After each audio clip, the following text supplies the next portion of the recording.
É hora do agro, gente. A nossa prosa boa de lida traz para vocês hoje o meu amigo Paulo Lopes. Paulo Lopes, que é engenheiro agrônomo, é produtor rural e é um dos sócios e gerente lá do Centro Público. E você que ainda não nos segue, vai lá, começa a curtir, compartilhar e seguir o programa.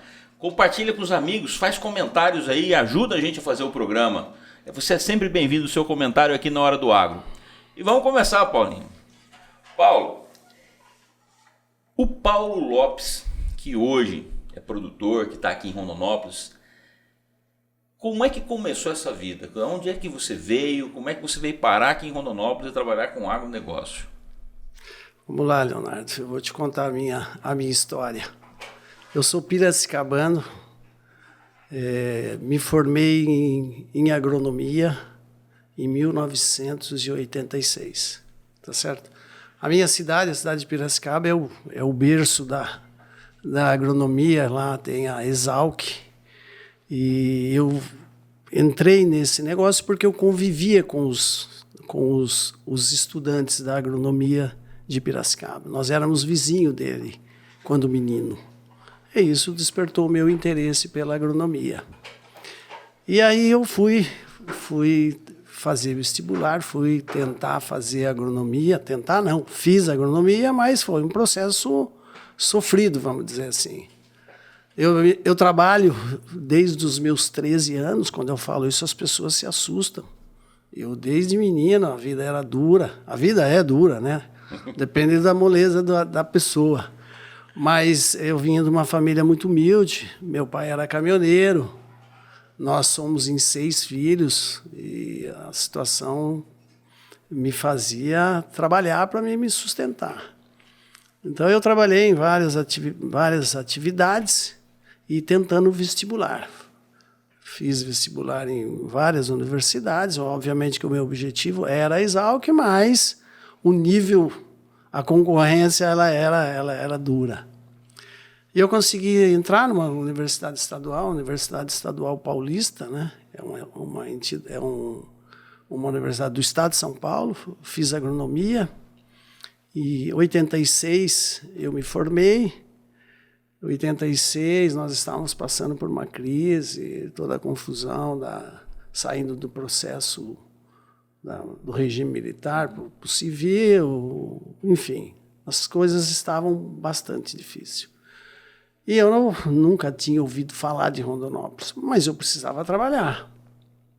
Tá certo? Durante a faculdade eu fiz alguns estágios, e num desses estágios abriu uma porta para mim, que era uma cooperativa.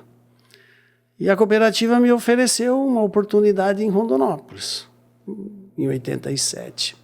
Eu nem imaginava como era Rondonópolis, mas eu precisava trabalhar. E vim para Rondonópolis. Em 87, dia 10 de junho de 87, eu cheguei em Rondonópolis. Me casei aqui, tenho 3 filhos, tenho já 4 netos. Os meus 2 filhos também são engenheiros agrônomos. E em 87, a minha função, eu já comecei como um vendedor de insumos agrícolas. Essa cooperativa vendia defensivo, vendia adubo. Eu fazia o Mato Grosso todo. Então, eu viajava pelo Mato Grosso todo. De 87, nessa cooperativa, eu fiquei até 92, 93. Em 93 eu mudei, fui para uma outra empresa de fertilizantes, mas sempre na área comercial. A minha aptidão pela parte comercial é interessante, eu gostei muito disso. Tive a oportunidade de ir trabalhar em áreas técnicas, mas achei que isso não me encaixava. E estou aqui, nesses 39 anos, me dedicando exclusivamente à atividade agrícola e voltado para a parte comercial. Tá certo? E nessa outra empresa eu trabalhei durante 7 anos e depois me tornei independente. Virei representante comercial. Em 2003, eu fui convidado por um grupo de produtores para fazer a gestão dos negócios desses produtores. comprar os insumos agrícolas desses produtores. E nesse processo todo nós fomos agregando novos produtores no negócio. Então nós começamos em 2003 com 30 mil hectares, esses produtores juntavam 30 mil hectares, e depois nós fomos trazendo novos produtores para o grupo. Hoje nós temos uma área muito maior do que isso, uma importância grande. E por que foi feito isso, Leonardo? Isso foi feito com a intenção de se conseguir fazer melhores negócios. O agronegócio é bastante complicado, os insumos agrícolas têm uma variação muito grande, a sazonalidade, as questões complexas. E se você não tem volume, você tem que pagar um mais caro por isso. E quando esses 6 produtores organizaram isso aí, pensaram nisso aí, o objetivo era exatamente isso. E hoje nós fazemos uma gestão de um grupo que tem 50 fazendas envolvidas. Tá certo? E o que a gente consegue? A gente consegue fazer melhores negócios. Compramos mais barato e organizamos a vida do produtor no que refere aos insumos dele. Ele recebe as planilhas, as informações do que ele pede, tudo planilhado, tudo fácil para ele, para que ele tenha tempo de cuidar do que é mais importante, que é a fazenda, que é a produção, né? O dia a dia de um produtor, no momento do plantio, no momento da colheita, é sagrado, ele não pode perder uma hora do trabalho dele. Então essa modalidade encaixou muito bem e nós estamos, vamos dizer assim, evoluindo ano a ano nessa questão de compra de produtos agrícolas. Vamos lá, você foi contando a sua história, vem marcando aqui, tem algumas coisas bem interessantes para a gente explorar. Primeiro, você estava contando, seu pai era caminhoneiro. Então ele não era do agronegócio, você não foi criado no meio do agro, a sua proximidade com o agro era por conta da escola lá da Exalc. Isso. O pessoal da Exalc, vizinho ali. E isso te levou para a agronomia. E você falou que teve a primeira oportunidade, que você foi convidado para uma cooperativa para vir para o Mato Grosso para ser representante comercial para trabalhar aqui. Como foi isso para sua família, para os seus pais, quando você decidiu vir para o Mato Grosso? Leonardo, a mãe chorou, né? Não tem jeito, né? Mas ela entendeu que era uma oportunidade que eu não podia perder essa oportunidade. Em 1987, para arrumar um trabalho, não era fácil. E assim, você tinha oportunidade em São Paulo. Era um escritório de planejamento, eram coisas que não tinha nada a ver comigo. Eu queria a parte comercial. Você gostava do comercial? Eu gostava do comercial. De gente, de trabalhar com gente. Isso. E como nós éramos 6 filhos e os 5 ficaram lá, então a mãe não sofreu muito, né? Você pensa, né? Não sofreu muito. O meu pai era um caminhoneiro, o pai sumia, às vezes ficava 10 dias viajando, não sentiu tanto. Mas a mãe sentiu, mas ao mesmo tempo apoiou, né? Apoiou. E ela tinha na cabeça dela que eu faria uma temporada e iria voltar, né? Então, e isso acontecia muito naquele momento. Uma grande parte dos agrônomos que chegaram nessa época que eu cheguei, eles vinham com isso na cabeça. Vou lá, vou trabalhar 2, 3 anos, vou ganhar experiência e depois eu penso numa transferência para a minha região ou para um lugar mais próximo. Mas eu vim e me identifiquei muito com isso aqui. Achei muito interessante. Gostei e gosto do que faço, né? E aí eu construí isso que tenho hoje, fazendo aquilo que eu gosto. Quando você veio para cá em 87, já havia começado esse boom da produção agrícola no Mato Grosso ou estava engatinhando ainda? Leonardo, quando eu cheguei em 87, eu ainda estava caminhando, né? 87 era uma cidade pequena. Primavera estava recém começando. Primavera não tinha nem telefone. Paranatinga, Guiratinga, Lucas do Rio Verde, eu fazia o estado todo. Lucas do Rio Verde não tinha absolutamente nada. Mutum, Lucas, Sorriso, Sinop, Primavera, Campo Verde tinha um posto de gasolina. Não sei se você se lembra. Então era muito... Era muito... Era um sertão ainda. Faltava muita coisa, né? E aí os produtores, já tinha produtor aqui, tem produtor que chegou aqui em 75, 76, que começaram as primeiras áreas de soja, né? Só para você ter uma ideia das dimensões, em 87, eu acho que o Mato Grosso plantava 600 mil hectares, esparramado em todo o estado. Hoje, se nós falarmos só de soja, nós estamos falando em 13 milhões de hectares, 12 milhões, alguma coisa perto disso. E estamos falando de uma safrinha que na época não existia de milho, de mais 7 milhões. Então a riqueza que o agronegócio trouxe para esse estado é um negócio fantástico, né? Quem anda pelo estado, quem conhece, ou quem andou e anda hoje, vê a grandeza que a atividade agrícola trouxe aqui para nós, né? Você que veio lá em 87... E você veio como representante comercial, como muitos recém-formados vêm para o Mato Grosso, né? Exatamente. E eu já vi comentário de que hoje quem vem para cá não vem com a mesma disposição de quem vinha na sua época, lá em 87, 90, 85. E para as pessoas entenderem como é que eram as condições de trabalho. Primeiro, celular não tinha nessa época. Você ia para esse sertão aí fazer venda, visitar fazenda, não tinha celular. Que carro que você usava? Nosso primeiro carro foi um Fusca, né? Nós ganhamos um Fusca. Ar-condicionado nem pensar, né? Nem pensar. Ar-condicionado era aquele... a janelinha. Janelinha. Né? Não tinha, né? Não tinha telefone. Notebook era caderno. Não tinha telefone para você fazer uma chamada para São Paulo, dependendo de onde você estava, era aquela dificuldade. Aqui, em 87, 88, para falar com a minha mãe, nos domingos nós íamos lá na cabine lá da Telemate, a telefonista é que fazia a ligação. Então, o sistema era completamente diferente do que nós estamos vendo hoje, né? O conforto, ar-condicionado. Eu fui ter ar-condicionado na minha casa foi algum tempo.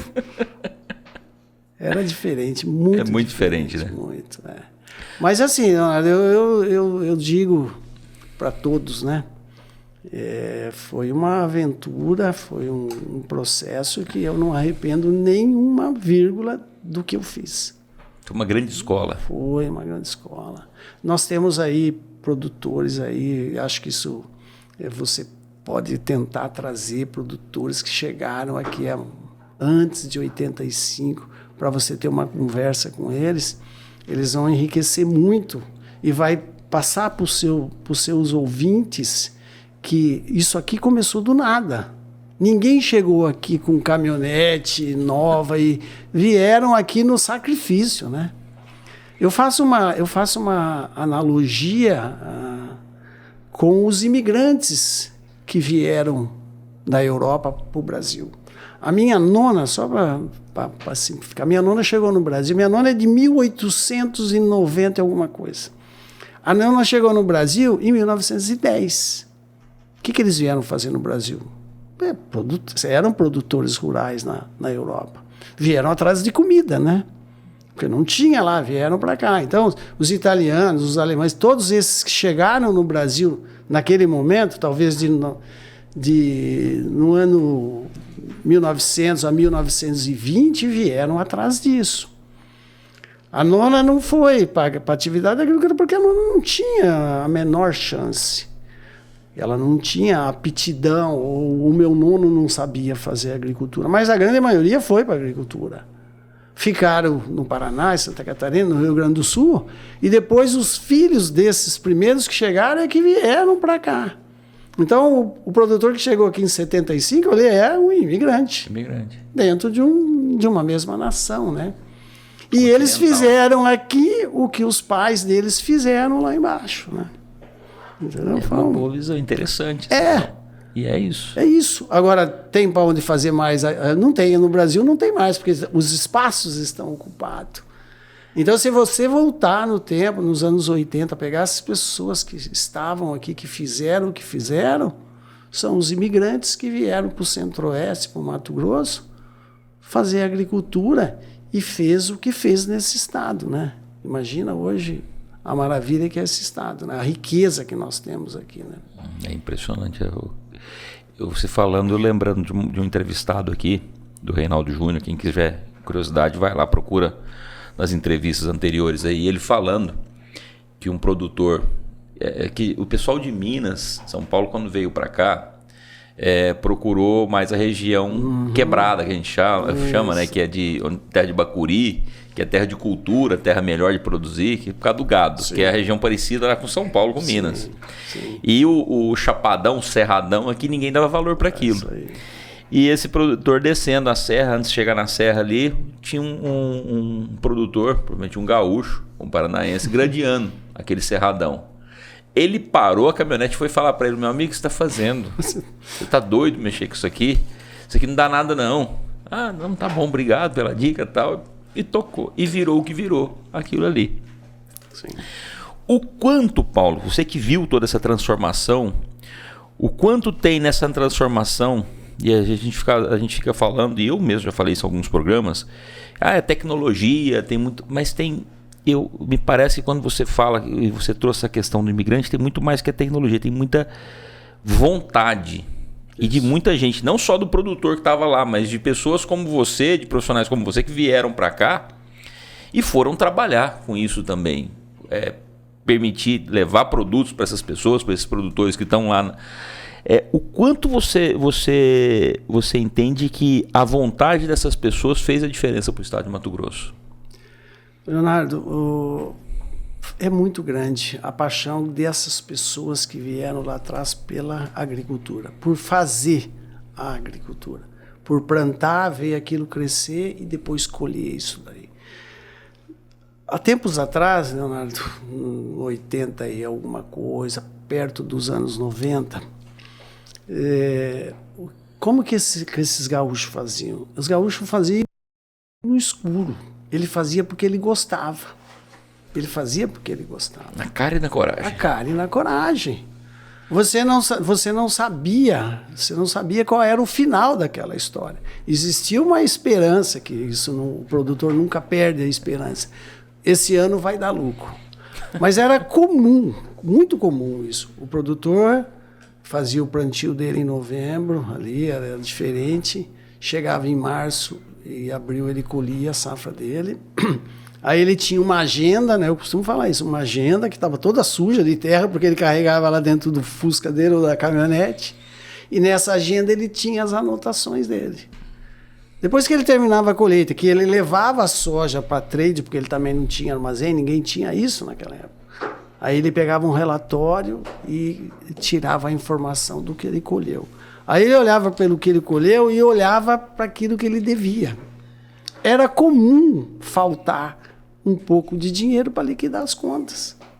Mas ele nunca desistiu, cara. Ele nunca desistiu. Ele foi evoluindo, isso foi evoluindo e chegou no que chegou. Naquele momento também existia, Leonardo, uma posição do banco. O banco era um pouco mais parceiro do produtor, era diferente, os valores também eram pequenos. E as empresas envolvidas no negócio também flexibilizavam. Hoje é um pouco diferente, né? Hoje não, o cara tem que fazer conta e ele sai com a conta feita. Ele sai com parte da safra dele vendida para poder garantir os pagamentos da conta, porque os valores ficaram muito grandes. Mas naquela época, o gaúcho que plantava 400, 500 hectares era desse jeito. Ele plantava, ele queria plantar. Se ia sobrar alguma coisa, era outra conversa, ele ia ver no ano seguinte. Ele tinha que estar trabalhando. O cara gostava de fazer aquilo ali e era aquilo que ele sabia fazer. Eu vi muitos que vieram, se estabeleceram, mas no final não foram felizes e acabaram recuando, voltando, enfim. Mas a grande maioria persistiu e estão aqui. Se não estão eles, muitos já faleceram, mas estão aí, os filhos, os netos, dando sequência àquilo que foi implantado há 40 anos atrás. Né? Duas coisas que você falou que me chamaram a atenção. Bancos, você pega naquela época, a gente está falando do final do governo militar, Sim. Transição, mas na época do governo militar teve um grande incentivo de desbravamento do Centro-Oeste, né, do sertão. Sim. Então tinha incentivo para você trabalhar, para você produzir. Isso fez muita diferença para o Brasil, que poucas pessoas lembram disso, né? E segundo, você falou das pessoas que não deram certo. A gente fala muito daquelas pessoas que deram certo. Sim. Que conseguiram vencer. Geralmente em entrevista quem deu certo. Porque quem não deu certo geralmente nem aqui tá e não gosta muito de falar disso. Você conheceu muitas famílias que vieram para cá e acabaram voltando, quebrando, não deu certo? Você conhece alguma história assim? Leonardo, não saberia, não consigo captar isso. Lembrar de pessoas especificamente, tem não, né? Mas tem fazendas que a gente sabe que foram compradas, sim, que a pessoa... Sim, o cara não deu conta, foi embora, vendeu. Teve momentos, Leonardo, de migração, assim, quando a soja vai nos níveis que o negócio fica extremamente rentável, começa a aparecer pessoas que não são do agro. E assim, o Leonardo, se você fizer um planejamento de uma lavoura, você coloca no papel, o papel aceita tudo. Ele aceita colher 70 sacos, ele aceita o preço de 20, de 30 dólares, o preço que você quiser colocar. O problema é o que está no papel depois se acontecer na prática. Então, muitos vieram em cima dessa informação, olhando para isso, e a soja num ano é 10, no outro você acha que ela vai ser 11, ela é 8. E a conta foi feita em cima do 11. Né? Você veja bem que nós estamos vivendo um momento difícil hoje. Por que nós estamos vivendo esse momento difícil? Porque nós tivemos, na pandemia, algumas variações intensas de preço que levou a soja a R$170.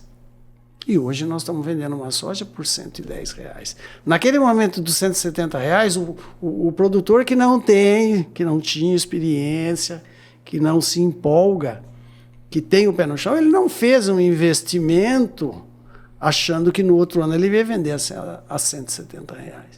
E isso trouxe um problema para o mercado. Então nós estamos vivendo uma dificuldade que é reflexo disso daí. A soja foi a R$70, os insumos subiram na mesma proporção, as máquinas na mesma proporção, e aí levou a isso que nós estamos vendo hoje. E isso também aconteceu lá atrás.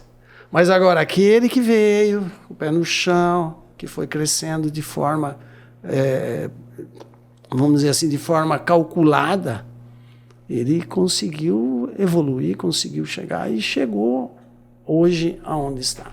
Aquele que não se emocionou com o pico da soja. Exatamente. Então, quando você está no agro, quando você está envolvido, você tem que ter muito cuidado com esses números, porque ele pode induzir você a fazer uma conta que depois ela não fecha. Ela não fecha e aí você se perde. Hoje não, mas lá atrás acontecia bastante. O produtor fazia conta, e aí nós tínhamos muita dificuldade com a tecnologia, com a informação. Era tudo muito superficial. O agricultor que veio lá de baixo, que tinha conhecimento, o conhecimento dele fazia diferença comparado com aquele que não era do agro, que veio e tentou a sorte, vamos chamar assim. O aventureiro. Exatamente. E aí não deu certo mesmo. Lá no começo, quando você estava na cooperativa ainda, só o pessoal que veio do sul que fazia análise de terra, fazia adubação, igual hoje tá muito comum isso. As pessoas, ninguém hoje planta sem fazer uma análise de solo. Mas nessa época que você veio, o pessoal já começou a fazer isso, já estava fazendo isso. E previsão do tempo eu não vou nem perguntar, porque naquela época você não tinha o que você tem hoje de tecnologia para previsão do tempo. Mas análise de solo, já faziam? Já fazia. Quando esse pessoal quando começaram a chegar, isso é um item que desde o princípio, a calagem, né, que a intenção de se fazer análise de solo é pensando na acidez do solo. Isso sempre foi feito, né? E naquele momento a Embrapa já tinha uma presença no campo, uma presença trazendo informação.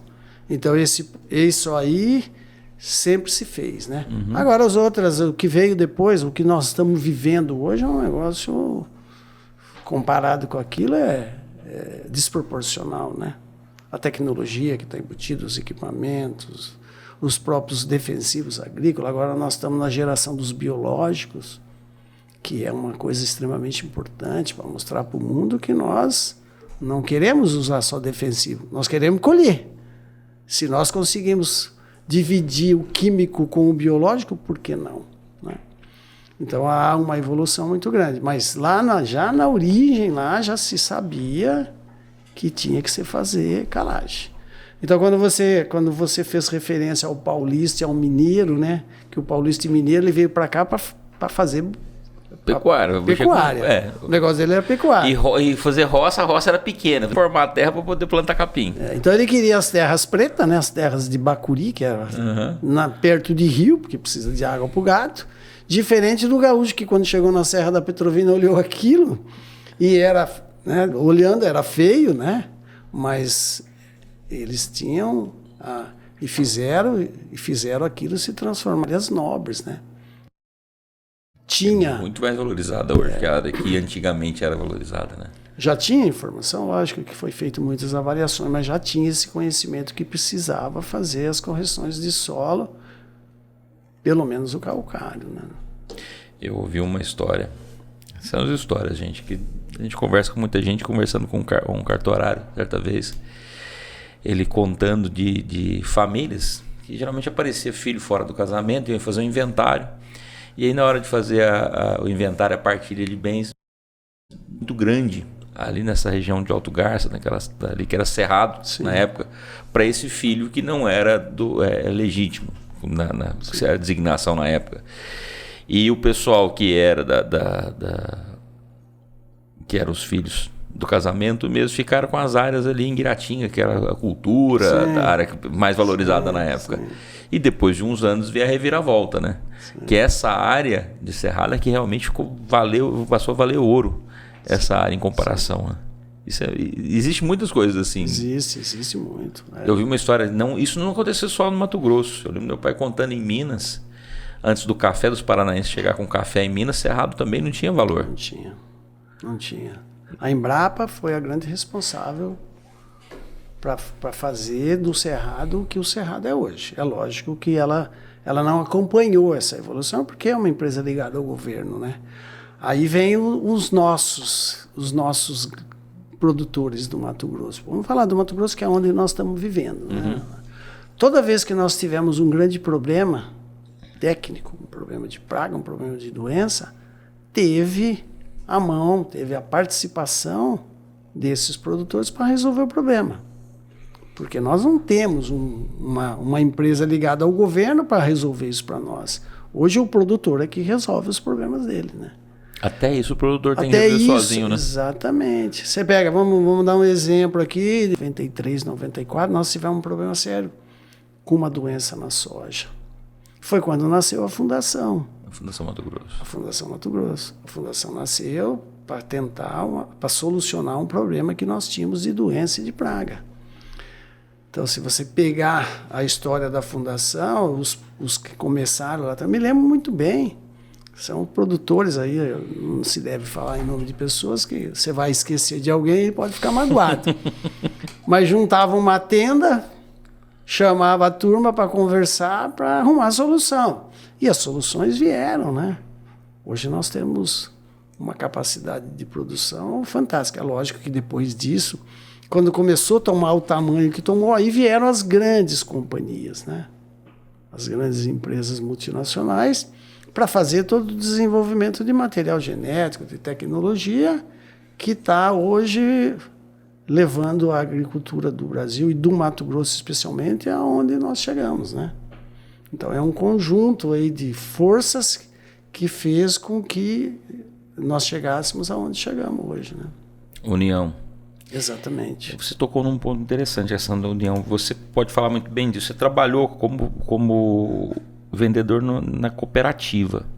Essa cooperativa que você trabalhou, você recebeu o convite lá em São Paulo, lá em Piracicaba, mas a cooperativa era daqui ou era de lá? Essa cooperativa era de São Paulo, da cidade de São Paulo. Na verdade, a Cooperativa Agrícola de Cotia era o nome dela.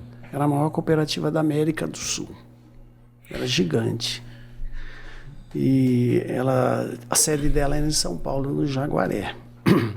Ela já existia há bastante tempo e ela estava bem diversificada. Estava no mercado de batata, no mercado de tomate. Era grande, era gigante. Tinha indústria de fertilizantes, tinha uma misturadora de adubo. entrou na privatização da Vale, era gigantesca. E a cooperativa ajudou muito no desenvolvimento da agricultura no Brasil inteiro, como você está falando. Sim. Essa nossa, só para ilustrar, ela foi fundada pelos japoneses.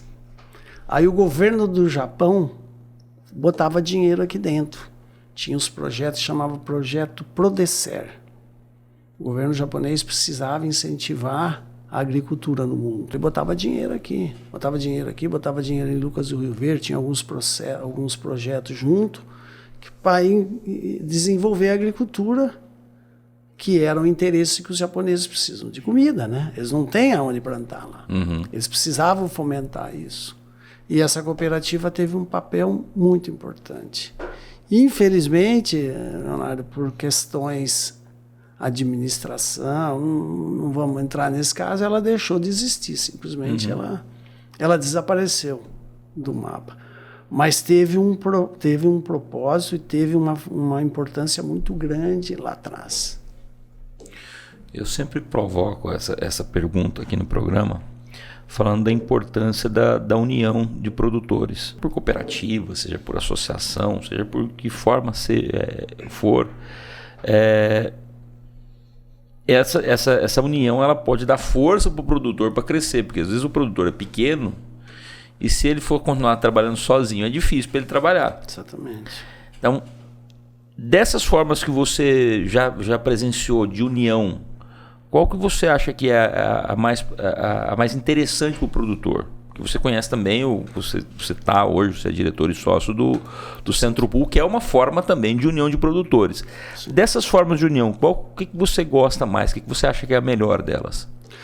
Leonardo, o cooperativismo é muito interessante. O problema do cooperativismo é que você teria que ter todos os cooperados voltados para o mesmo objetivo, na mesma finalidade e com a mesma responsabilidade. O que acontecia lá atrás, há muito tempo atrás, nós já tivemos cooperativas aqui em Rondonópolis que se acabou. O que acontecia lá atrás é que todas as pessoas que eram produtores eram aceitas dentro de uma cooperativa. E às vezes ele não tinha o perfil da cooperativa. Porque se o cara não tiver o perfil, se o produtor não tiver o perfil da cooperativa, ele só vai no que interessa a ele. E aí as coisas não funcionam. Se você tem uma cooperativa que está envolvida com, sei lá, vamos falar de laranja, por exemplo. O produtor tem que comprar os produtos na cooperativa e tem que entregar a laranja para a cooperativa comercial. Senão não tem muito sentido. Independente do preço. Independente do preço. O preço tem que ser um preço justo. Sim. Isso você faz também. Agora, o que acontece? Ele tem interesse na parte de, sei lá, de insumos. Ele busca os insumos e não traz o produto dele para ser comercializado. Porque a cooperativa tem que sobreviver, ela tem custo, ela tem conta para pagar. Ela tem as dificuldades dela. Se o cooperado pega os insumos com ela, que ali vai ficar uma margezinha, e depois faz a comercialização da produção dele junto, você tem uma receita nas duas pontas. E aí a cooperativa sobrevive. Mesmo com os tropeços que venham, ela consegue seguir. Mas o que acontece? O que acontece com a cooperativa? O que aconteceu, vamos dizer, com as últimas que a gente viu? Exatamente isso. O cara vem, o produtor vem, ele só vai no quesito que interessa a ele. E no que ele deveria fazer, vamos dizer assim, trazer o retorno do negócio dele, ele não traz. Entendeu? É isso que inviabiliza, que acabou acontecendo, o que está acontecendo hoje, que aconteceu muito. Hoje nem se tem muitas cooperativas mais, né? No Mato Grosso nós estamos vendo crescer muito o cooperativismo, mas são cooperativas para fazer uma parte do negócio do produtor. Só um pedaço do negócio dele. Porque nós entendemos que não faz muito sentido você montar uma cooperativa para fornecer insumo para o produtor. Hoje as fazendas são muito grandes. Quando você pega uma fazenda de 5.000 hectares, o volume de negócio dela não faz muito sentido. Mas quando você vai para a área de hortifruti, quando você vai para as áreas pequenas, para os assentamentos, por exemplo, que tem, a cooperativa deveria ser muito incentivada. Porque hoje, Leonardo, o cara que tem uma área pequena, que ele produz um determinado produto, se ele não tiver alguém para ajudar ele a comercializar, ele não vai a lugar nenhum. Se não tiver volume, né? Não tem volume. Ele não consegue ir no mercado e abastecer esse mercado, porque esse mercado quer comprar dele todos os dias. Que é regularidade, né? Exatamente. Aí ele só tem na safra, no momento em que todos têm, enfim, não funciona. Nesse segmento, a cooperativa teria uma importância muito grande e deveria ser incentivada. Mas não é isso que a gente vê, né? Não tá. Esse negócio nosso, o nosso pool de compras, o Centro-Pool, ele tem essa pegada. Ele tem essa pegada, porque nada mais é do que uma junção de pessoas buscando um bem comum. Como é que começou o Centro-Pool? Conta pra gente. Começou com 5 produtores, 6 produtores, que queriam comprar direto das multinacionais. Precisavam comprar mais barato.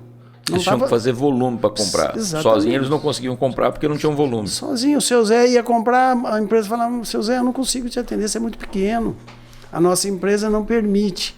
Mas quando eles juntaram os 6 e foram, e levaram, aí a conversa mudou.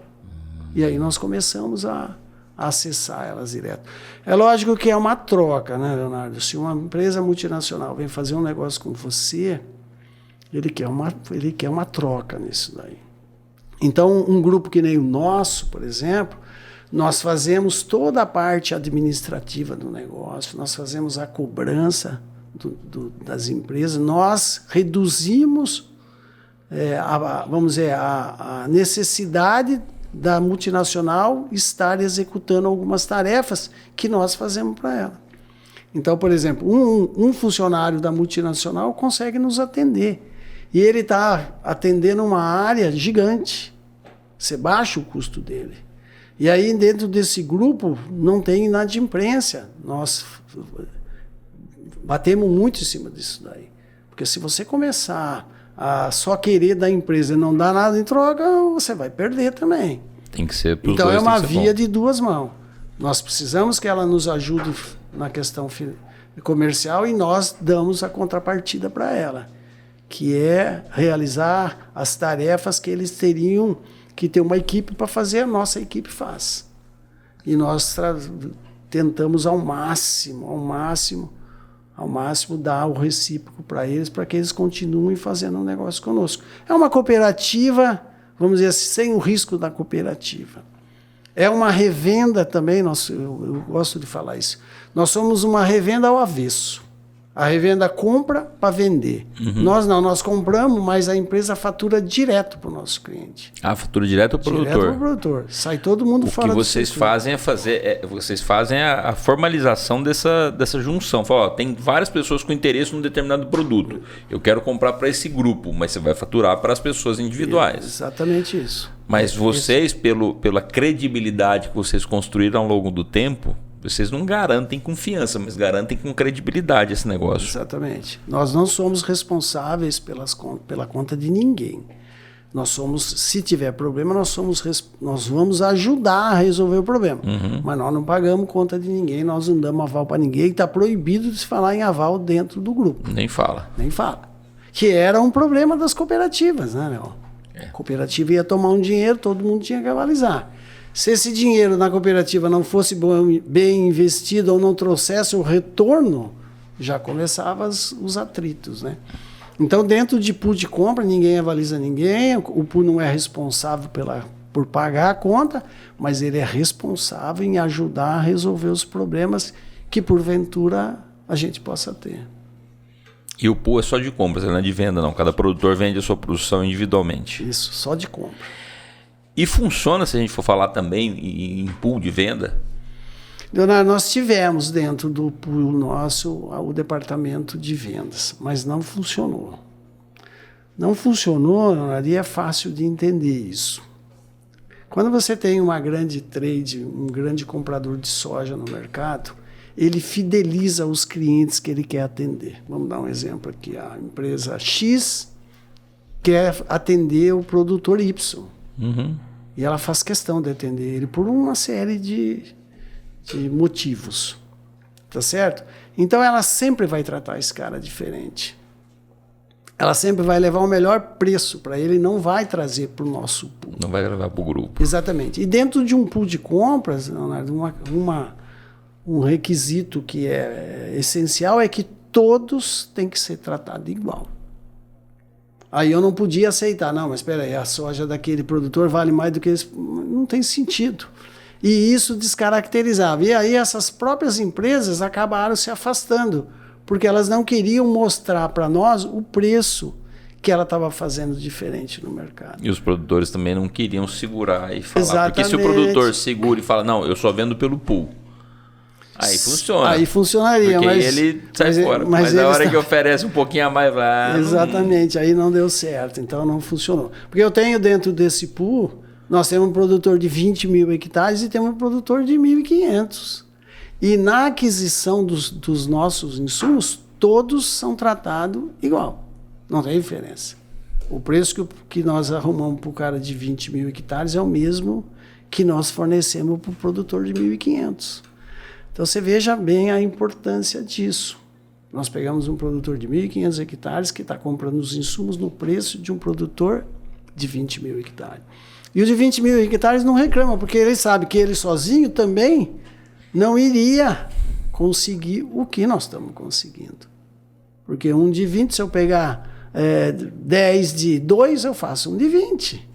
E nós temos vários produtores de 20 dentro do nosso negócio.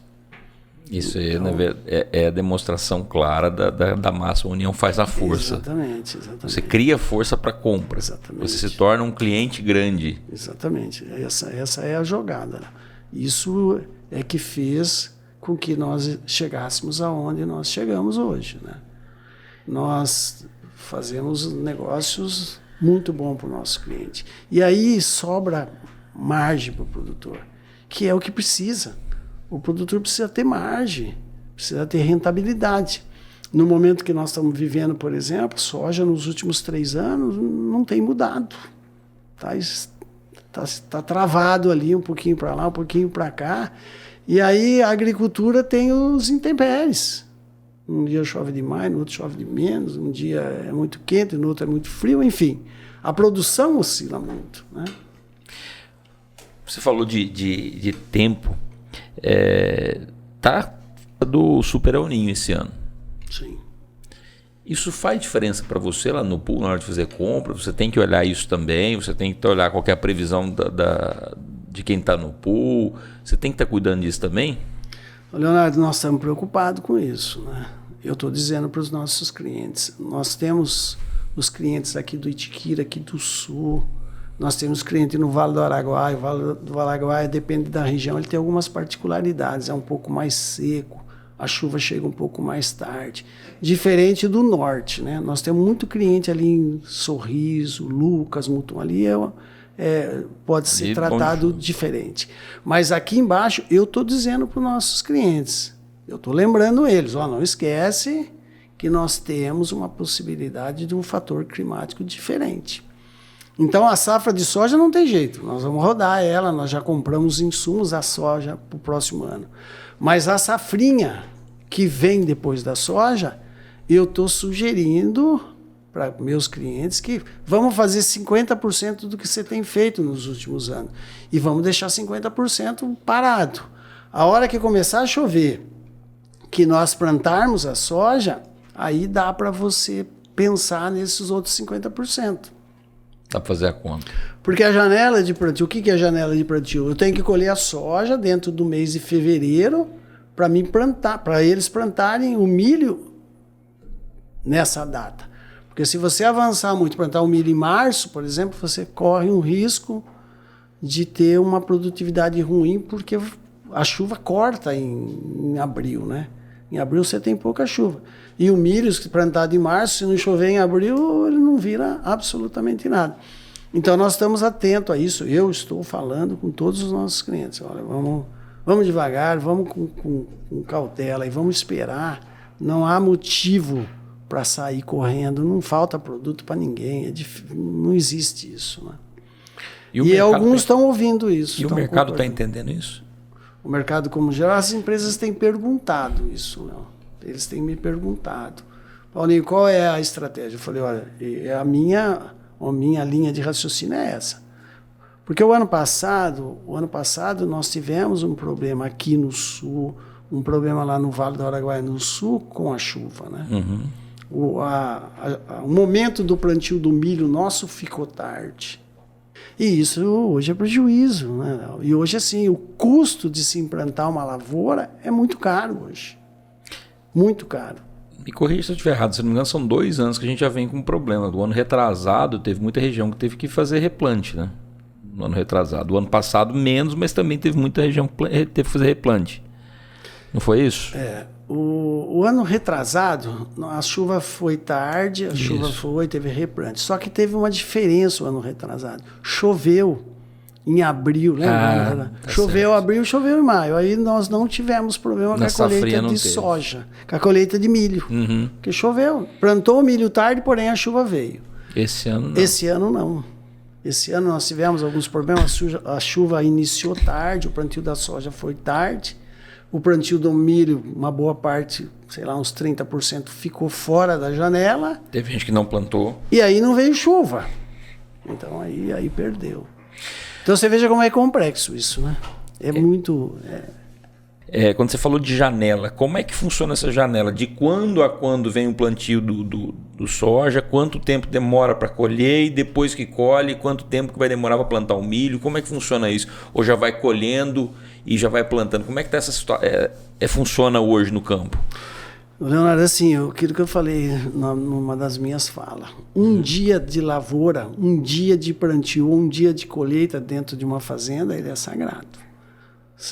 Só para imaginar, a colheita da soja, a colheitadeira está na frente, a plantadeira com milho vem atrás. Na cola.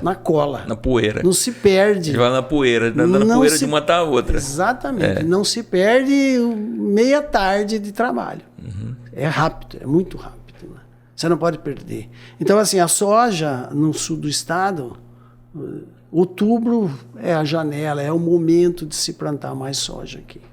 Tá certo? Se você plantar em outubro, você vai colher essa soja. Aí depende muito de variedade, de material. Mas colheu em outubro, janeiro, início de fevereiro, você está colhendo. Está no momento ideal. Uhum. Porque aí você planta o milho em fevereiro tem chuva, março também tem algumas chuvas. Então aí você foge do risco climático que é a falta de chuva. E ainda tem aqui para nós, uma boa parte do nosso estado, você planta o milho e já planta o capim junto. Também tem essa opção. Aí você colhe o milho e sobra o capim.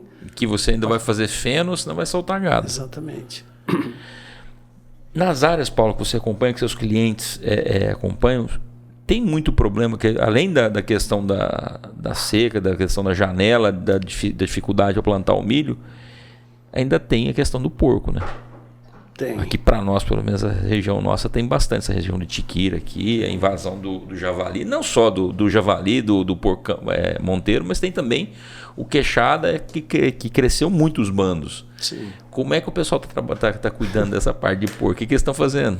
Eu já vi gente fazer buraco, fazer a trincheira em torno, já vi gente colocar tela, cerca elétrica. O que o pessoal você tem visto ser feito? Ô Leonardo, eu acho que tem feito um pouco de tudo, né? Tem feito um pouco de tudo. Acho que está sendo mais eficiente? É difícil, eu não conseguiria te responder. Tá difícil, né? Difícil, eu confesso para você que eu não sei. Eu tenho um cliente na Nova Chavantina que ele tem muito pivô central lá, áreas irrigadas. Uhum. Então, por exemplo, ele planta feijão. Lá tem cultura todo ano. Ele fez trincheira. Ele simplesmente abriu uma valeta em toda a extensão do limite dele com o mato. Nós temos cliente que fez aí 100 quilômetros disso. E aí deixa o caminho, ele cai dentro do buraco, mas deixa para ele voltar para o mato. Ele não fica no buraco. Até porque se ele ficar, ele vai ficar se batendo ali e ele consegue dar um jeito e vai sair. Mas eu tenho cliente também que fez cerca elétrica, né? Fez cerca elétrica e resolve. Hoje, por exemplo, um cliente me disse que a área que ele tem cerca, comparado com a área que não tem, a diferença da produtividade de milho é 35 sacos por hectare. Absurdo. Vai ter que gastar. Vai ter que fazer cerca ou vai ter que fazer trincheira. Não tem jeito. Eu já vi gente fazendo tela. Até tela. Usar telado. Mas o custo é muito alto. Aí tem que fazer a conta. Aí é questão de ter que ter número, né? Tem que fazer conta. Tem que fazer conta. Tem que fazer conta, é isso aí. E aí daqui a pouco vocês no pool vão ter que comprar, vão fazer negociação lá com as empresas para comprar arame, choque, tela também. Esse é um problema, acho que é do estado todo, para né? todo lado, para todo lado. E a dificuldade com os insumos esse ano? A gente vê falando aí de guerra na Ucrânia, Rússia, essa questão lá dos Estados Unidos, Estreito de Hormuz fechado. Como é que está essa questão de insumo para o produtor? Está conseguindo comprar bem? Como é que vocês estão trabalhando com isso? Leonardo, os insumos da soja, do milho, vamos dizer, da agricultura no geral no Brasil, quando você fala de fertilizantes, nós precisamos dos adubos, não tem como produzir sem adubo. Você pode diminuir a quantidade, mas você precisa colocar. Só para você ter uma ideia, num hectare de soja no Mato Grosso, em condições normais, você coloca 400 quilos por hectare. E aí no milho, depende do potencial, do que você busca, você tem que trabalhar às vezes com 600 quilos de fertilizante. Por hectare? Por hectare. Então, se você pegar uma soja e milho, dependendo de onde esse produtor está e dependendo do potencial da região dele, ele gasta ali 700 quilos de adubo por hectare por ano. Tá certo? E nós, o Brasil, né, nós temos um potencial de produção, nós temos sol, nós temos temperatura, nós temos solo, mas nós não temos algumas coisas que são que nós dependemos diretamente do mercado externo. Uhum. Então, quando você vai para o mercado de adubo, o adubo é complicadíssimo. Por quê? Quando você vai para um dos fertilizantes que nós usamos bastante, ele está em países Rússia, Bielorrússia e Canadá. Bielorrússia e Rússia, nos últimos anos, a gente tem visto o conflito. Quando você vai para um outro produto que é fósforo, por exemplo, a maior mina de fósforo está em Marrocos. Marrocos é um regime de um rei, ele é que manda lá. Então, a dificuldade de se conseguir os insumos está muito grande. Fósforo você tem em Marrocos e tem na China. O maior produtor de adubo do mundo é a China, mas também é o maior consumidor. Consumidor também.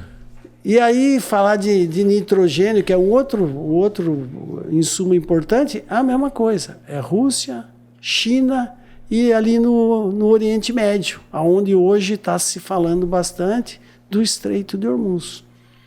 Ali que sai nitrogênio, ali que sai fósforo, ali que sai potássio. Nós dependemos desses países para nos abastecer. Então, na pandemia, por exemplo, nós sofremos absurdamente com isso, porque não tinha os insumos. Nós não temos aqui, nós temos muito pouco. O pouquinho que nós temos é fósforo. Nós até temos nos nossos solos reservas, pelo menos a informação que a gente recebe, de potássio.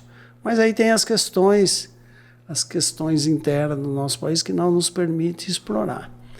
Então nós dependemos muito do mercado de fora, no fertilizante. Quando você vai para os defensivos agrícolas, não é diferente. A China é o grande fornecedor. E fazer negócio com o chinês não é muito fácil, né? Agora, com a guerra que aconteceu, por exemplo, em março, dos Estados Unidos com o Irã, com Israel, toda essa confusão, o mercado enlouqueceu. Por exemplo, um fertilizante que é a ureia, que nós usamos bastante, ele saiu de 500 e foi para $1.000. Não tem conta que pague isso. Enfim, há uma dependência muito grande no mercado externo, existem muitas limitações, e está concentrado na mão de poucas empresas e poucos países. Então nós estamos muito vulneráveis, né? Aí é outra vantagem de se estar numa organização, numa cooperativa ou num pool de compra. É a força do volume que te deixa numa situação um pouco mais privilegiada. E vocês estão conseguindo comprar? Consegue. Mesmo com todas essas dificuldades? Mesmo com todas as dificuldades. Não sei se você vai saber me falar, Paulo. Você já falou que a informação é que nós temos reserva, temos mina de fósforo que você falou? Potássio. Fósforo nós temos no Minas Gerais, mas nós já exploramos bastante e baixou muito a qualidade. Está tendo um custo muito caro para extrair aquele fósforo. E não tem outras monitoradas no país? Eu não sei, Leonardo. Eu acho que de fósforo não. O Brasil não conseguiria ser, então, autossuficiente na produção de fertilizantes? Acho que não. Acho não, tenho certeza que não. Nem com nitrogênio, por exemplo, ureia é gás. Nós não temos gás, né? Nós temos pouquíssimo gás. Talvez nessas explorações de petróleo, ali no Rio de Janeiro, naquelas regiões que estão hoje explorando bastante, eu não sei se ali tem gás, mas se tivesse, deveriam estar fazendo, né? Uhum. Nós temos algumas fábricas de ureia, ali no Mato Grosso do Sul foi feito, mas acabou virando nada, né? Como tudo que começa e depois... Com falta de investimento é difícil. Investimento. Então nós não temos gás também, nós acabamos pegando o gás da Bolívia, então nós precisamos dos fornecedores externos, né? Aí que vem, né, Léo? Mas também eles precisam de nós, né? O chinês depende muito de nós. Nós fazemos soja. Para que se usa soja? Para fazer comida para os animais. A China precisa da soja para fazer carne de suíno, para fazer frango, para fazer, enfim, fazer tudo isso. Nós temos que ter capacidade de fazer uma boa barganha, né? Olha, eu te dou a soja, você precisa da soja e nós precisamos dos teus fertilizantes. Aí é uma questão estritamente, eu diria para você, que comercial e política, né? Então nós exportamos, sei lá, 80 milhões de toneladas. Nós exportamos milho. Nós somos grandes produtores de milho, e milho todo mundo precisa. Então é essa barganha que tem que ser melhor acomodada para que a gente consiga fazer um negócio um pouco melhor. Você falando em barganha, em negócio, eu não sei se o pessoal de casa sabe disso, de fazenda, em compra e venda de fazenda, em regra, o produtor gosta muito de fazer negócio atrelado a produto. Sim. Seja o pecuarista faz atrelado em arroba de boi, seja o agricultor faz atrelado em sacas de soja no valor. Sim. Isso ajuda ele a garantir o preço, que o preço esteja atrelado ao produto que ele tem, a moeda que ele tem, que é a produção, né? Sim. Na negociação com que você faz lá no Centro-Pool, na compra de produtos, consegue atrelar isso também ou é no cash? Não, faz tudo atrelado. Toda vez a soja. Toda vez que a gente está fazendo um negócio de fertilizante, eu olho o preço do fertilizante e olho o preço da soja. Existe uma correlação, existe uma relação de troca. Vou dar exemplo, por exemplo. A soja, nós não podemos gastar mais do que 15 sacos de soja para comprar o fertilizante de 1 hectare. Então você tem que olhar o preço do produto que você está comprando e olhar o preço do produto que você tem para vender, para que essa conta seja bem realizada. Hoje, por exemplo, nós estávamos com todas as negociações de fertilizante para milho parado, porque a ureia chegou a $900, isso não tem menor cabimento. Não tem como. Porque você iria comprar um produto e haveria um descasamento do que você tem para vender. Então você trava o negócio e espera o momento em que essa relação, vamos chamar de relação de troca, eu troco a nossa soja pelo fertilizante. Uhum. É no papel isso, né? Eu compro Sim. e aviso o produtor, olha, nós estamos fazendo um negócio aqui, se você vender a soja hoje, a relação de troca vai ficar dentro do histórico. Você pode vender, pode travar. Exatamente. Tem várias negociações. Você tem que fazer isso, porque senão você fica descoberto, né? E aí você vai ficar correndo risco à toa. Aí você está correndo risco à toa. É desnecessário. Tem coisa que não tem jeito, né? Óleo diesel, manutenção de máquina, energia, mão de obra. Mas aonde você consegue fazer a relação, isso é regra de se comprar e vender. Falando ainda do custo dessa produção aí, desses adubos, essa dificuldade, eu já vi alguns produtores falando que para a próxima safra podem não usar tanto adubo. Usar metade ou, enfim, algumas alternativas assim. Você tem analisado essa possibilidade também para o pessoal? O Leonardo, isso é uma realidade, né? É uma realidade. O fósforo, né, que é um componente do fertilizante, ele subiu demais. Está completamente descolado. E nos solos, o fósforo é um elemento que ele fica no solo. Você não perde ele não vai embora com a água. E como esses produtores têm feito adubações importantes e pesadas, tem uma certa reserva.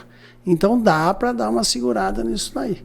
Porque também se você comprar nos patamares de preço que está hoje, nós podemos ter problema lá na frente, a conta não fecha. Né? Tá errado eu falar que a conta, você falou muito de conta para comprar, o que vai produzir. No final o que importa é o que sobra, né? Não adianta eu produzir 100 sacas e se eu gastei 98, é melhor eu ter produzido 60 e ter gasto 45, vai me sobrar 15. Sim. É essa conta mesmo, de verdade, quando a gente está pensando assim? Essa conta. É o que sobra. É o que sobra. Na verdade, quando você vê lá aquele às vezes você vê um outdoor, produziu 98 sacas por hectare. Tá. Isso é importante para quem está vendendo a semente, mas o que é importante para o produtor é o que está sobrando no final da conta. Exatamente. Me corrija se eu estiver errado no meu raciocínio. Se a gente está falando em reduzir a adubação esse ano por conta do mercado da situação, teoricamente a produção do próxima safra deve cair, deve produzir menos. Se produzir menos, lei da oferta e da procura, teoricamente o preço deve aumentar. Certo.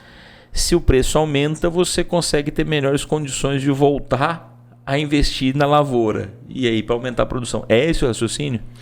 Leonardo, é assim, ó, uma planta de soja, uma variedade de soja, ela tem um potencial de 80 sacos.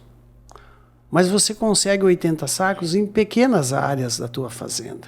Porque tem o fator climático. Ainda tem um clima. Então, esse é o grande problema. Se nós conseguíssemos isolar todos os agentes externos que vamos dizer, que interferem no seu processo, nós iríamos colher 80 sacos, 90 sacos, ou coisa maior do que isso. Mas nós não temos esse controle. Então, quando o produtor faz a conta dele, ele já é cauteloso nisso.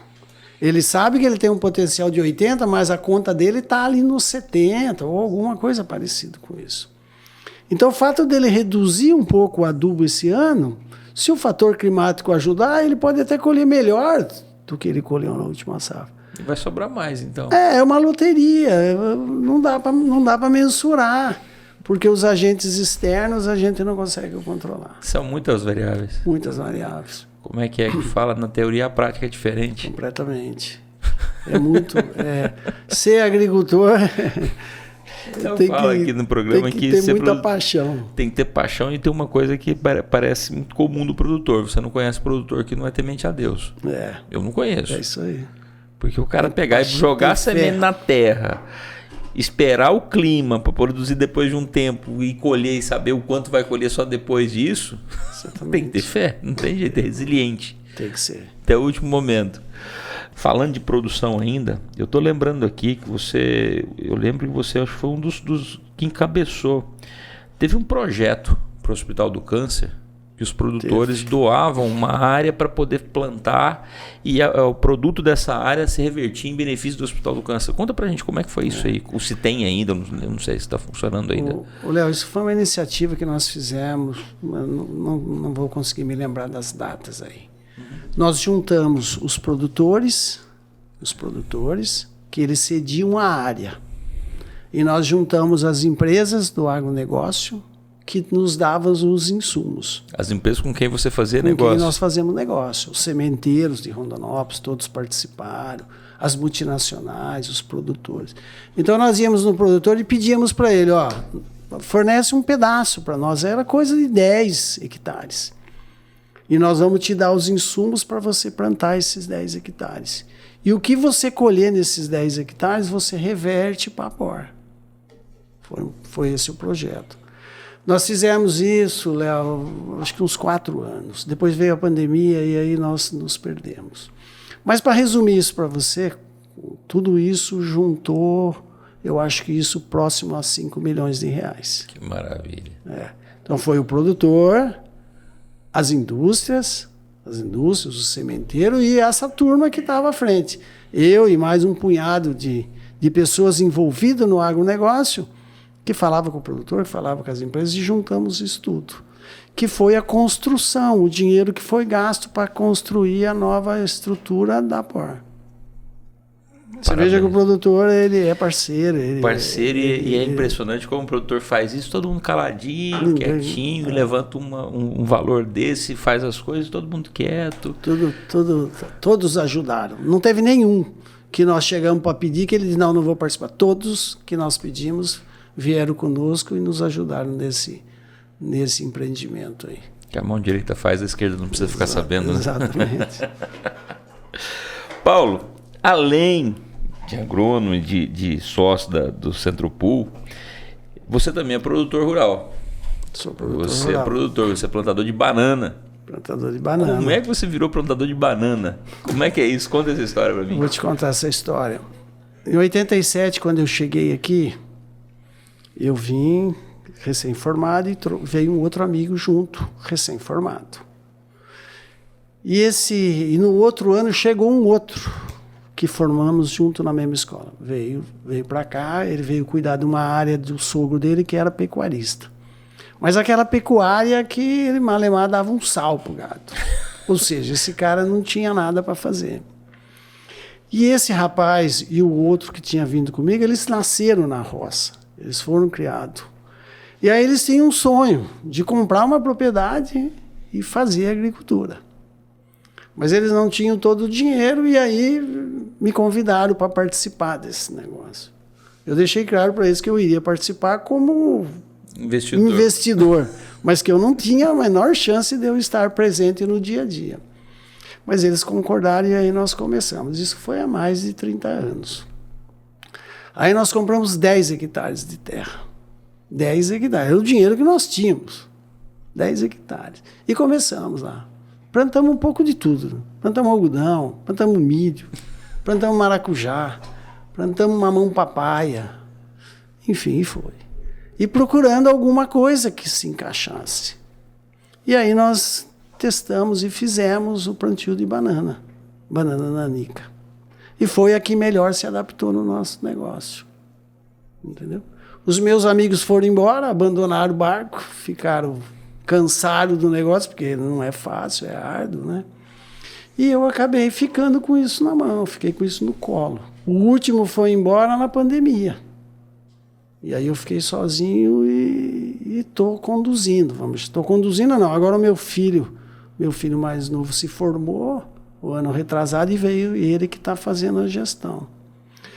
Nós temos uns 50 hectares de banana hoje. 50 hectares de banana? Banana nanica, é. É muita banana. É banana, é. Só para você ter uma ideia, Léo, do tamanho da mão de obra, eu tenho 40 funcionários. Espera aí. Como é que é? Para quem está assistindo aí, que acha que é chegar lá no mercado, ir lá pegar uma penca de banana, ir embora para casa, aquilo ali é fácil, você acha que produz fácil. Fala de novo aí, Paulo, você tem 50 hectares de banana, você tem quantos funcionários? Tem 40 funcionários envolvidos nesse negócio. Por quê, Brunel? É tudo manual. É tudo manual. Um cacho de banana não tem máquina que corta. Tem que ir uma pessoa com um facão cortar esse cacho. Um outro carrega esse cacho e leva para uma carreta agrícola que está esperando. A adubação é manual, é na canequinha. Enfim, você usa enxada, nós temos enxada lá que carpe ainda. Então é muita gente. É uma equipe muito grande que a gente tem para poder produzir aí essa banana o ano todo. E a banana produz todos os dias. E tem que produzir o ano todo, né? Você tem que fornecer nos mercados. Tem colheita todo dia, de segunda a sexta. E um cacho de banana que você colhe hoje, ele vai ficar pronto para ser levado para o mercado daqui uma semana, né? A banana ela sai do pé e vem para a câmara fria. Nós trazemos isso, baixamos a temperatura para 14 graus para padronizar a maturação, para depois levar para os mercados. Então é muita gente, né? É muita gente. Tem ciência no meio disso aí? Como diz assim, você é um tipo de banana só que você planta, tem vários, você tem cuidados diferentes, épocas diferentes. Como é que funciona? Não tem muito não. Eu estou plantando hoje banana maçã e banana nanica. O negócio maior é a banana nanica. Porque a banana maçã, além dela ter um mercado limitado, né? Ela é mais cara, você produz muito menos, então você tem que agregar valor nela. Mas a nanica é o que vende no Mato Grosso, né? Aqui vende banana nanica. Você vai para outras regiões, é prata, ou, enfim. Mas o nosso negócio é banana nanica. E é gente. E muita gente. E hoje nós temos um déficit de... Se eu tivesse mais 10 funcionários, eu colocaria dentro do nosso negócio. Então você tem déficit de funcionário ainda. Bastante. Hoje, Leonardo, se você olhar, se nós olharmos para o hortifruti, eu enxergo que daqui a alguns anos vai ter muita limitação de oferta desses produtos. Porque você não consegue mão de obra, né? As pessoas não querem trabalhar na roça, né? Um jovem de 20 anos, ele vai querer ir trabalhar na roça? Não vai. Você deve ter esse problema dentro da sua família.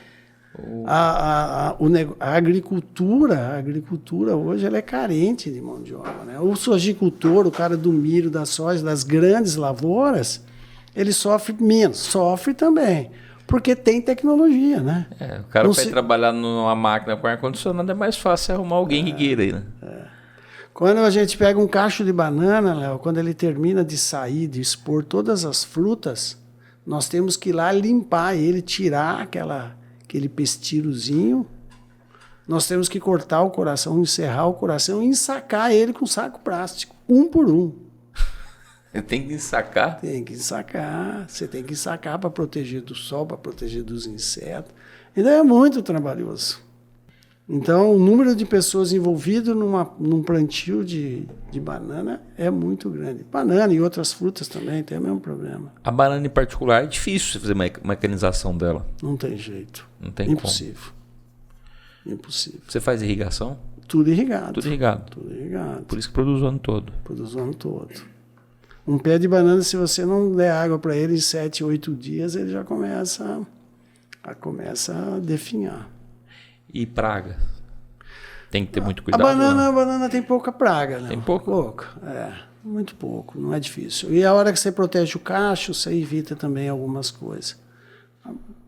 Um problema de doença tem, mas não é tão forte assim. Você falou de hortifruti. Hoje é possível a pessoa viver de uma área de 30, 40 hectares, por exemplo, plantando banana ou hortifruti? Você acha que é possível viver bem? É possível sim. Tem que ter coragem para trabalhar. Tem que ter coragem. Porque, como você falou, não é fácil. Não é fácil. Você tem uma colheita para fazer e o dia começa a chover, não para de chover, chega uma hora que tem que colher essa banana. Com chuva, sem chuva? Se não colheu na sexta ou sábado, aí você tem que convocar a turma, tentar sensibilizar os teus parceiros para levar lá, porque você tem que colher. Porque se você não tiver a fruta para entregar para o teu cliente no dia, você fica em maus lençóis, né? Então... Você já teve que fazer esse trabalho pesado? Não. Não? Não, eu não tenho vocação para isso. Não tem a menor chance, não. Eu vou para a roça de sábado e domingo. Mas é com incentivo só. Eu vou lá olhar, vou observar o que eles estão fazendo, porque eu tenho conhecimento, são 20 anos. E aí o cara que está lá todo dia, o teu funcionário que está todo dia, ele não enxerga, porque para ele aquilo é normal, mas para quem vem de fora não é. Então essa é a única coisa que eu sei fazer, isso, ir lá e olhar. Tá certo. Paulo, os seus filhos, os dois estão trabalhando na agronomia, são os dois na agronomia. São dois agrônomos. E a filha? A Natália é nutricionista. Tá. Os meninos, um que já falou, tá lá tá trabalhando, tá produzindo, cuidando lá da produção de banana. O outro? Trabalha num banco da agrícola, na parte de agro. Então, estão no agronegócio, estão envolvidos com o negócio. Teve dos nossos entrevistados, uma vez comentou comigo, e eu já falei com você mais cedo, da diferença que era hoje o pessoal que sai da faculdade e vem para trabalhar aqui, ou seja, numa vendedora de semente, ou de adubo, ou de loja de veterinário, que o cara não quer saber se vai ter carro, se vai ter ar-condicionado, se vai ter celular, se vai trabalhar quantas horas por semana, uma série de requisitos que ele quer antes de começar a trabalhar. Enquanto que me parece que na época de você, na época desse entrevistado, foi até o Ricardo. Se tiver curiosidade, dá uma olhada aí nas nossas entrevistas, o Ricardo Lima. Vocês queriam trabalhar. Nós precisávamos trabalhar. O que você acha? Por que dessa diferença da turma hoje? Você acha que não precisam trabalhar? Ou é porque o mundo está muito mais fácil as coisas hoje? Leonardo, é difícil explicar isso. Mas assim, eu tiro por mim. Uhum. Eu tiro por mim as dificuldades que nós passamos, os meus pais, a dificuldade que eu passei, te faz ter uma atitude diferente. É isso, é básico isso. Eu tinha os sonhos, eu queria realizar algumas coisas, que só tinha um jeito de eu realizar. Eu tinha que trabalhar, eu tinha que enfrentar, não importa onde. Agora hoje, os jovens de hoje, eles estão numa zona de conforto, né? Então eles não vão se coçar, se sacudir para ir atrás. São poucos os jovens que a gente enxerga essa pegada, né? Eles estão numa zona de conforto, tá bom, daquele jeito que tá, e vida que segue. Nossa época é diferente. Você fez lembrar de uma coisa quando meu pai veio para cá em 82, também querendo crescer, a ambição de querer fazer alguma coisa na vida, ter alguma coisa na vida. Você falou, né? Eu lembro que você falou da sua mãe, que a sua mãe chorou, obviamente, e não é diferente. Chegou algum momento que você estava aqui que você pensou em voltar para São Paulo? Não. Nunca? Nunca. Não, nunca. Eu queria ir mais para o norte. Porque esses 39 anos eu morei em Rondonópolis todo esse tempo. Eu fui para Cuiabá, fiquei 6 meses em Cuiabá, depois eu regressei para cá. Eu não tinha o porquê. Você conheceu a Sandra aqui? O Léo, era andar, voltar para... Não tem jeito. Para trás nem vai pegar impulso. Não tem jeito. Porque eu enxergava, e nós que estávamos aqui, que acreditávamos nisso aqui, sabíamos do potencial que isso aqui tinha. Isso quando começou a crescer, era uma loucura. É uma loucura. Olha hoje, Léo, vamos voltar pouco tempo. Vamos voltar na safrinha de milho.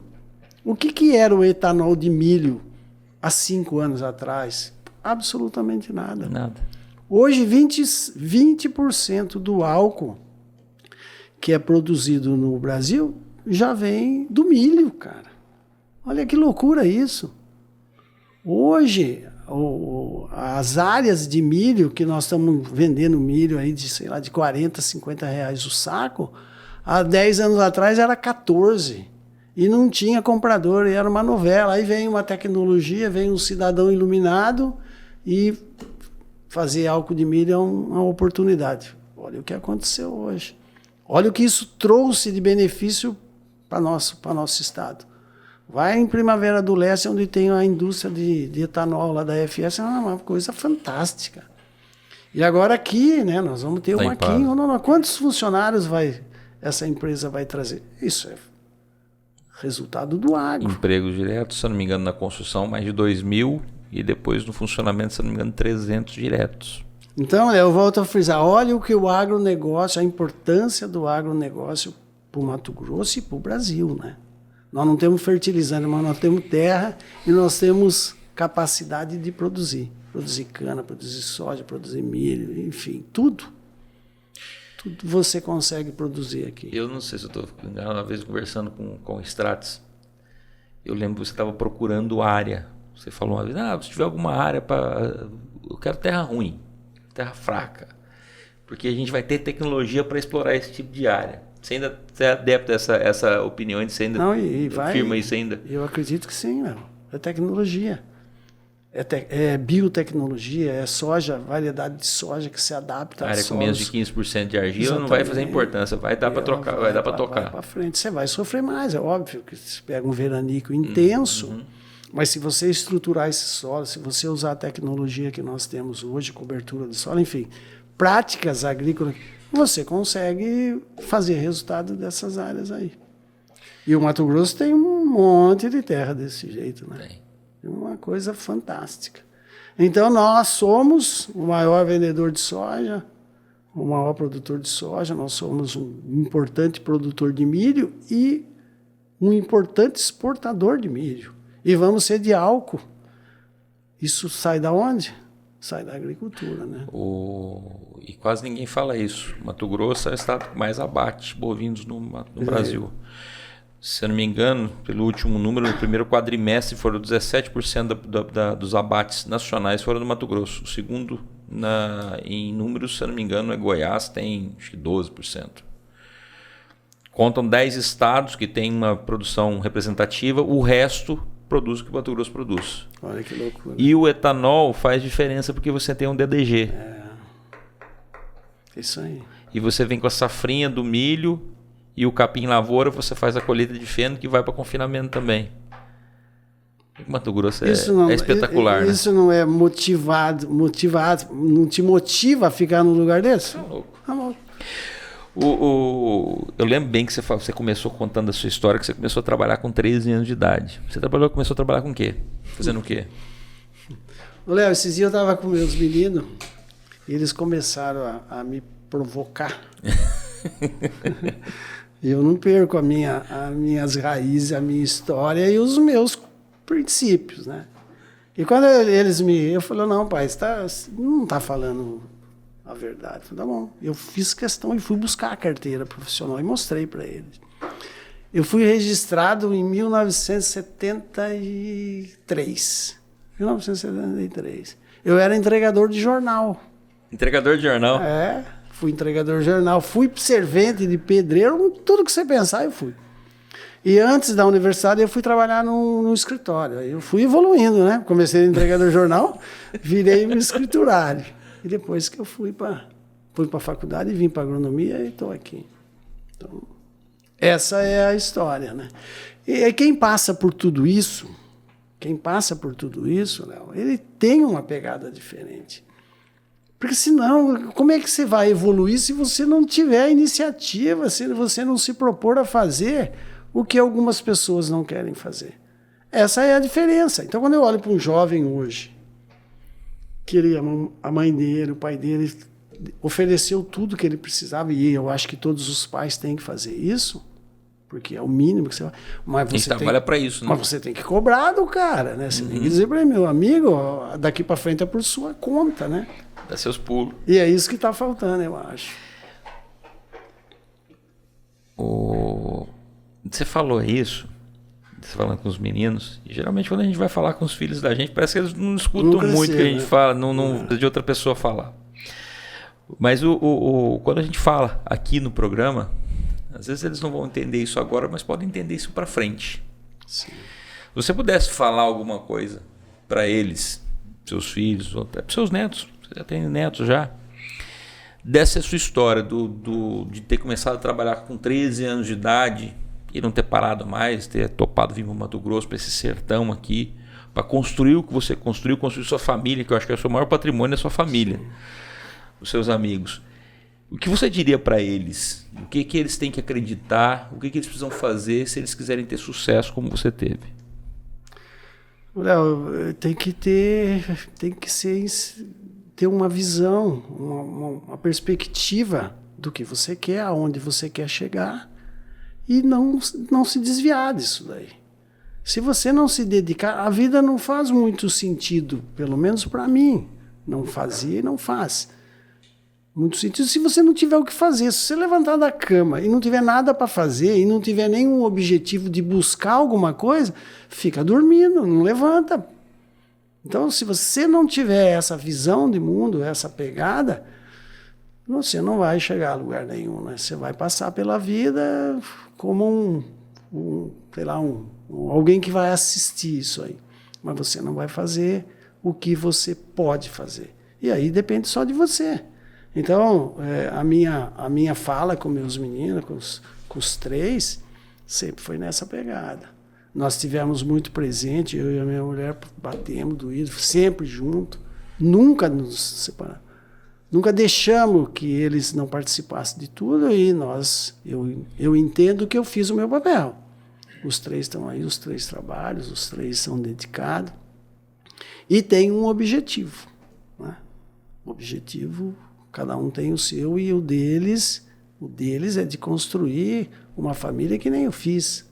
Eu tenho 3 filhos, a minha mulher está comigo faz, sei lá, quase já perdeu a conta. E a gente fez isso junto. E eu ensinei isso para os moleques, né? Foram para a escola, sempre foram muito dedicados. Os 3 têm formação. Muito educados. E mostramos para eles o que tem que ser feito. Eu acho que é isso. Eu tenho algumas histórias de produtores que a gente tem conhecimento, dos produtores que eu estou junto, aí todos têm filhos extremamente encaminhados, competentes, dedicados, que estão agarrados ali junto. Mas se você pegar a história desses meninos, eles estavam colados no pai, colados na mãe, o tempo todo envolvido com o negócio. É isso que tem que fazer. Tem alguns pais, né, que ele faz o filho, mas ele não carrega o filho com ele. Você tem que carregar com você, levar junto com você. Ele tem que fazer parte, dá trabalho isso, dá, porque dá desgaste, uma hora eu não queria ir, mas faz parte do negócio. É isso que faz com que eles tenham uma visão de mundo parecida com a que você tem. Agora, se você começa a deixar o cara, não vou levar, ele incomoda, aí, meu amigo, não dá para saber o que vai acontecer. Tem que dar trabalho. É isso aí. E falando da turma de hoje, que às vezes não vê a facilidade que tem para poder conquistar as coisas, e vendo a sua história, se você pudesse falar para qualquer garoto hoje que às vezes está lá perto de uma faculdade, da UFR aqui, como você estava lá do lado de Piracicaba, vendo a turma na faculdade, no campus, e tem vontade, por mais que não tenha nada ligado ao agronegócio, mas tem vontade. O que você diria para esse guri hoje, para esse moleque hoje? O que ele precisa fazer? Leonardo, ele tem que acreditar no potencial dele, tem que acreditar no sonho dele e seguir. Não tem Só erro. Depende dele, não pode depender de ninguém. Não, só depende dele. E hoje, Léo, com a escassez de mão de obra que nós temos, cara, é o que o mercado precisa. Precisa desses jovens que têm essa pegada. Não precisa fazer mais nada, não precisa ser nem um gênio. É só ter vontade, ter um sonho e ir em busca desse sonho. Que dá certo, cara. Tem espaço. A gente fala muito no programa aqui. No agronegócio tem espaço para todo mundo. Tudo que é lado. Tá crescendo e não tem gente para acompanhar. Não precisa de gente. Não para. Você vê as meninas hoje nas lavouras, as mulheres com colheitadeira, em trator, tem espaço para todo mundo. E esses jovens que estão aí têm que arregaçar a manga e ir para cima e executar. Eu já estou quase em fim de carreira. Igual a mim tem um monte, mas tem muito jovem aí que vai fazer muito sucesso e vai crescer bastante e vai fazer a diferença dentro do agro brasileiro. É o que o agro precisa. Imagina esse Mato Grosso daqui 30 anos, eu não consigo imaginar, é uma loucura. Da forma que vem crescendo, não dá para Não dá para mensurar. Imagine a hora que a Índia resolver que eles conseguem e precisam comer carne. Imagina isso, onde isso vai parar. Eu ouvi eu não lembro agora o nome do ex-ministro falando, que Mato Grosso ainda será o estado mais industrializado do país, mais desenvolvido do país. A primeiro momento você ouve isso, você assusta, né? Fala, mas nosso negócio é produção agrícola aqui, industrializado. Mas quando você começa a ver como o estado vem se desenvolvendo... Não, vai ser. Pode acreditar que vai ser. E nós registramos a nossa história dentro desse negócio, né? Quem está aqui há 40 anos, o teu pai, por exemplo, você disse que ele está aqui. Imagina a história que o teu pai tem para contar, uma história muito bonita. Tem tempo aqui. O agro é feito disso, de histórias, de belas histórias, como a sua história, Paulo. Obrigado por você ter compartilhado essa história conosco. Se você quer mandar um recado final, fica à vontade.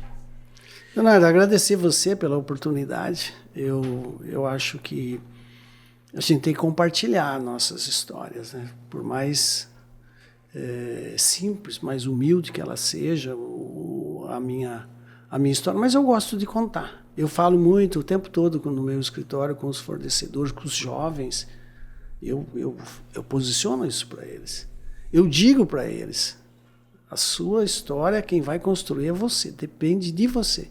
A história que você vai contar daqui a 40 anos, você está construindo ela agora. Então faça o que você pode fazer, o de melhor que você tem, que vai ser uma história bacana de ser contada.